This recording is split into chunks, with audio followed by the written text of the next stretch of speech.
Ha sido bien recibida la decisión del presidente Donald Trump de atacar con misiles a una base militar en Siria el pasado jueves como respuesta a los ataques con armas químicas días antes en la región de Idlib. Por lo menos eso dice la encuesta nacional de la cadena CBS. ¿Qué dice? Casi 6 de cada 10 encuestados están respaldando al presidente. Y ese es uno de los más importantes. Pero ahí no termina, parece que ahí termina el consenso. Porque la encuesta preguntó cuál sería el camino a seguir, o más ataques aéreos, o la diplomacia, soldados estadounidenses en el terreno, o no participación de Estados Unidos. Pues ninguna de las 4 opciones recibió más del 30% entre los encuestados. La división es más profunda, eso sí, por partido, lo que sí parece haber generado un impulso a los niveles de aprobación del presidente Trump es precisamente este ataque. 43% aprueba la gestión de Donald Trump, cuando en algunas encuestas se había registrado hasta 36% de aprobación.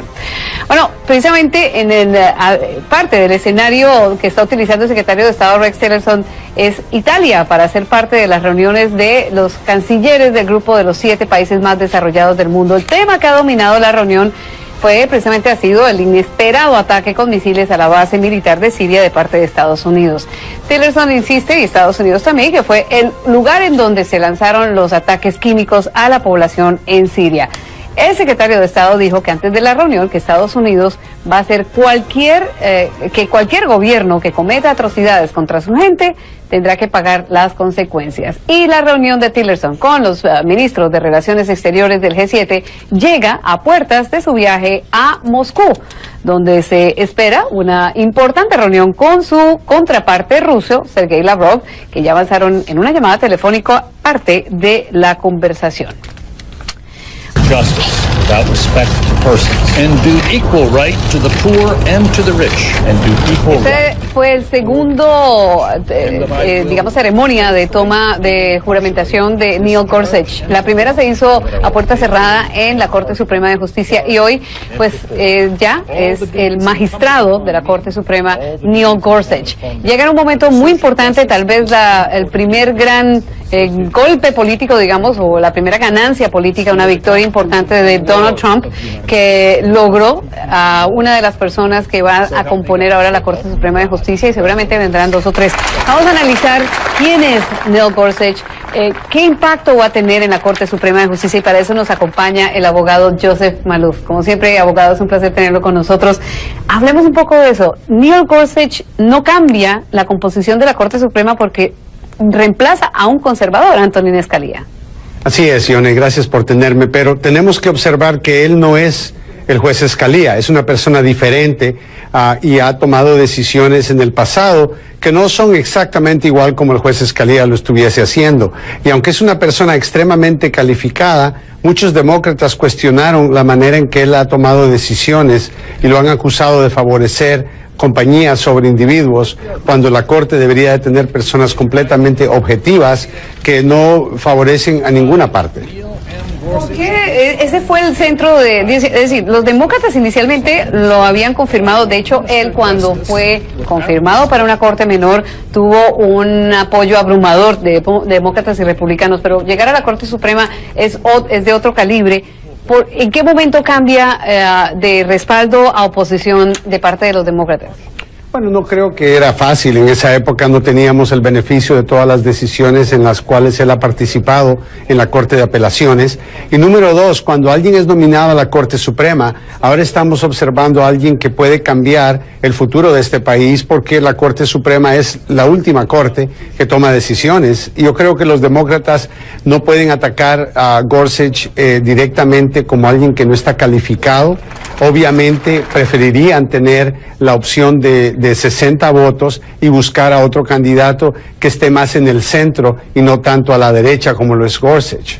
Bueno, hablemos un poco de eso porque el Senado cambia las reglas.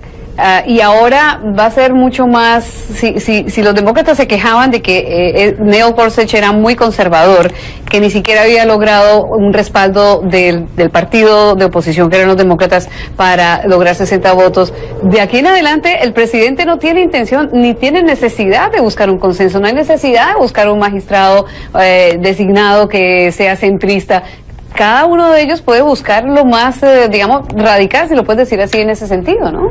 Absolutamente, Johnny, has tocado el punto exactamente de lo que de verdad significa Neil Gorsuch. No es tanto la ideología de este juez, es el proceso que se utilizó para confirmarlo y lo que va a significar en un futuro. En el pasado, presidentes como Barack Obama consultaban con el partido opuesto para buscar un juez que fuera aceptable, por lo menos por varios miembros de su partido. Al cambiar el voto a solamente 51, ahora la Corte puede esencialmente ver personas extremadamente políticas y es algo que se ha tratado de evitar. La Corte es el último lugar donde una persona puede ir para encontrar justicia, una justicia basada en los hechos del caso y no basado necesariamente en la ideología política del individuo o del presidente que lo nominó o el Senado que lo confirmó. Eso, obviamente, como tú lo mencionas, va a ser un cambio. El Partido Demócrata, obviamente, no puede hacer nada ahora, pero no sabemos cómo las cosas pueden cambiar. Y en el futuro podría ser un presidente demócrata nominando a un extremista y que el Senado lo confirme con 51 votos. Y ya para terminar, el presidente de la Corte Suprema, John Roberts, sorprendió con decisiones como la ley de Arizona, como la misma ley que mantuvo a Obamacare en pie. Es decir, es posible que los mismos jueces entiendan su rol más de independiente, ¿no? Claro, ahora van a tener y yo creo que Gorsuch en particular va a tener que lidiar con decisiones extremadamente importantes. Muchas pueden ser órdenes ejecutivas del presidente, otras pueden ser leyes que el Senado ha pasado, y ahora va a sentir esa obligación de, en mi opinión, de fallar consistente con esos intereses, porque el Congreso ha cambiado para poder confirmarlo a él, y el presidente ha pedido que se utilice la opción nuclear para confirmarlo. Así que estamos buscando jueces objetivos, y en este caso no estoy seguro que tan objetivo va a ser Gorsuch en el futuro. En 30 segundos, lo que tiene más positivo Gorsuch y tal vez lo que más te preocupa. Creo que lo más positivo es que al ser una persona textualista, no va a mirar el color de la piel, no va a mirar quién es el demandante, va a mirar la ley. Así que hay muchas decisiones en la ley criminal, Johnny, donde pueden haber beneficios y puede haber decisiones que afecten a individuos. En términos de lo peor, creo que tenemos los derechos de personas minoritarias como homosexuales y otros que van a ver a alguien que tal vez no reconozca esos derechos. La trayectoria de él en el Departamento de Labor no ha sido muy positiva para las víctimas. Abogado Joseph Maluf, como siempre, es un placer contar con usted aquí en Directo USA. Hasta la próxima. Y ya que hablamos de autos, déjeme contarle que Toyota anunció inversiones en los Estados Unidos. La empresa japonesa dijo que va a invertir $1.300 millones en su planta Georgetown en Kentucky. El dinero estará destinado para modernizar la tecnología de la planta, que recientemente contrató a unos 700 trabajadores adicionales para lanzar su modelo Camry 2018. La planta de Toyota de Kentucky es la más grande del mundo, con 8.200 trabajadores.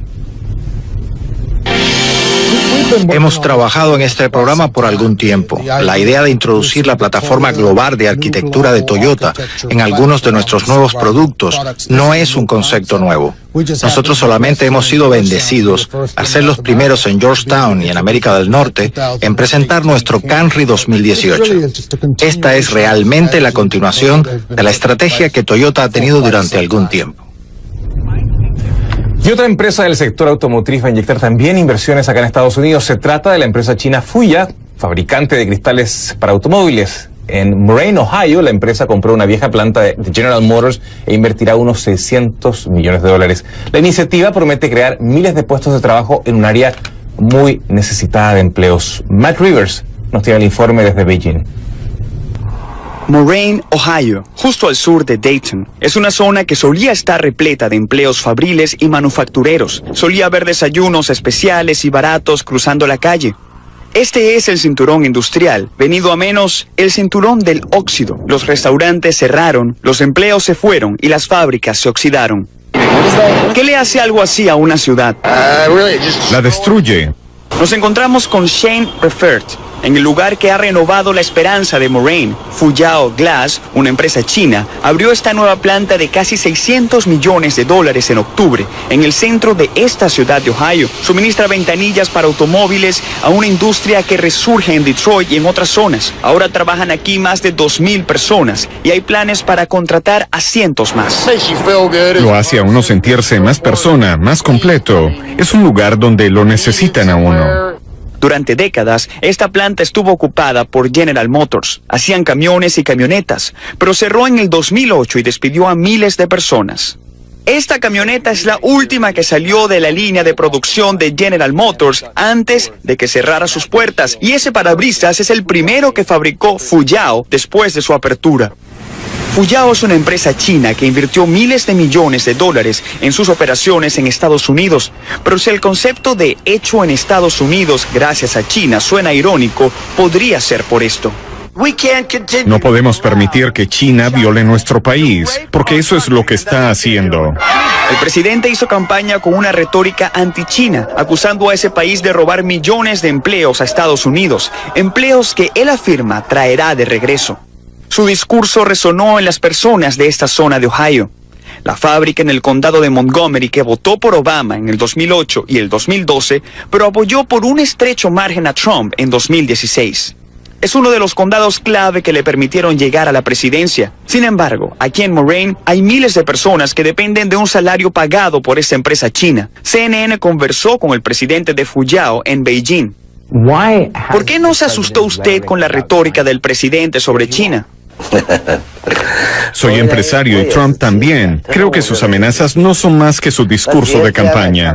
La empresa enfrenta acusaciones de bajos salarios y de violaciones a la seguridad. Hay una campaña para sindicalizar a los trabajadores. Fuyao dice estar ocupándose de estas preocupaciones y plantea quedarse de forma permanente. Le preguntamos a Shane Refer qué haría de no tener ese trabajo.